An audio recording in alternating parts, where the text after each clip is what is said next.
wàá jẹ́ lóku wàá jẹ́ yẹ̀yẹ́ wàá jẹ́ Dubai. Èmi ò mọ ọlọ́pàá o, mo lè máa lọ confam lọ́dọ̀ ọba aláké o, èmi yìí máa lọ confam o.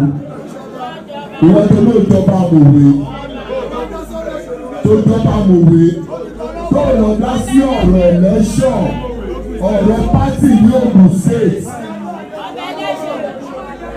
Ọ̀rọ̀ pátì Ògùn State ló yẹ kó ti lọ dá sí ibẹ̀ bí ọba aláké ti fi ẹ jẹ baálẹ̀ sí mòwe. Níbikíbi tí ẹ ti ń wò mí tí ẹ ti ń gbọ́ mi, màá fẹ́ jẹ́ ká farabalẹ̀ dáadáa ká wá wo fídíò yìí kí a lè jọ bira wa pé ta ni ó ń tan ara wọn nínú MC Olúọmọ àti Olúmọ̀wé kábíyèsí tí MC Olúọmọ tí ó ń sọ. Ẹ jẹ́ ká farabalẹ̀ dáadáa ọ̀rọ̀ tí MC Olúọmọ tí wọ́n ń sọ nípa ọba títí Olúmọ̀wé tí wọ́n pera wọn ní Olúmọ̀wé, tí MC Olúọmọ sọ̀rọ̀ wípé wọ́n dá sí àwọn ọ̀rọ̀ kan ní ìpínlẹ̀ Èkó, ìyẹn ní Òṣòdì, nípa ọ̀rọ̀ mọ́tò. Ẹ wá farabalẹ̀ kẹ́ ẹ gbọ́ bí ọ̀rọ̀ yẹn ṣe lọ. Màá fẹ́ jẹ́ kí a kọ́kọ́ gbọ́ ọ̀rọ̀ yẹn bó ṣe lọ láti ẹnu MC Olúọmọ Musiliu Àyìndé Akínsànyà. Ẹ jẹ́ ká gbọ́ bí ọ̀rọ̀ yẹn ṣe lọ. Ó yá, ẹ jẹ́ ká gbọ́. Bọ̀dọ̀ ńláńú ẹ̀ gbàgbà ò sọ̀rọ̀ sí bàbá tó kó ogun wa jọ. Ṣé Jimoh ti gbàgbé pé dẹ́fà bàbá Badmus òun jẹ́ tẹ́lẹ̀ tí gbogbo yóò bá mọ̀? Dẹ́fà bàbá Badmus ló jẹ́ tó ń dárúkọ bàbá Badmus, bàbá oníbàbà tó ti sùn gẹ́gẹ́ lọ́dọ̀ Ọlọ́run tó wá lánàá gbàgbà tó ń dárúkọ bàbá. Nígbà tí bàbá tó di leaders mandate #1 ni bàbá fáì mọ́ra pé kò kúrò ní dírẹ́fà lọ́ọ́ fi gba dírẹ́fà mi. Wàá jẹ́ lóku wàá jẹ́ yẹ̀yẹ́ wàá jẹ́ Dubai. Èmi ò mọ ọlọ́pàá o, mo lè máa lọ confam lọ́dọ̀ ọba aláké o, èmi yìí máa lọ confam o.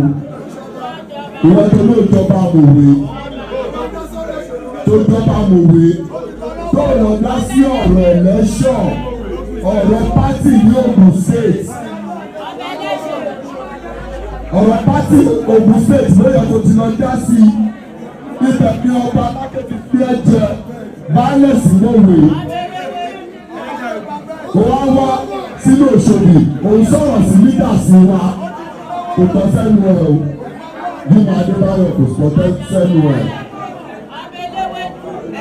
Kò tọ́ sẹ́nu ẹ̀. Gbogbo ẹ̀yin tẹ́jọ́ jókòó sórí iṣẹ́ à tẹ́lọ̀ tàbí kan tẹ́ ẹ̀ hàn dìkan.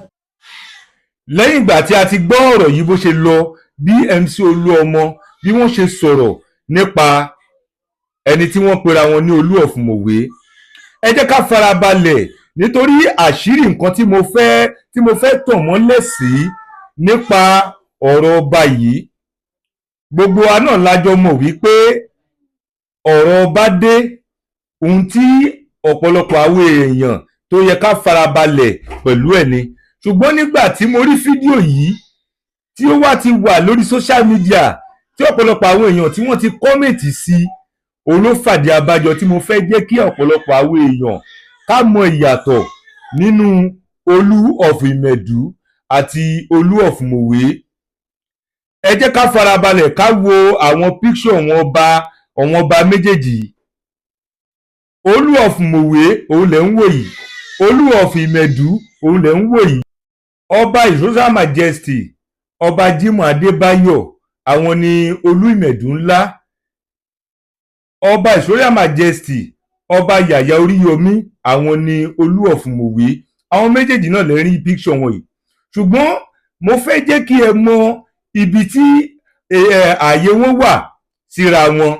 Pàápàá jùlọ máa fẹ́ jẹ́ kẹ́ ẹ mọ̀ wípé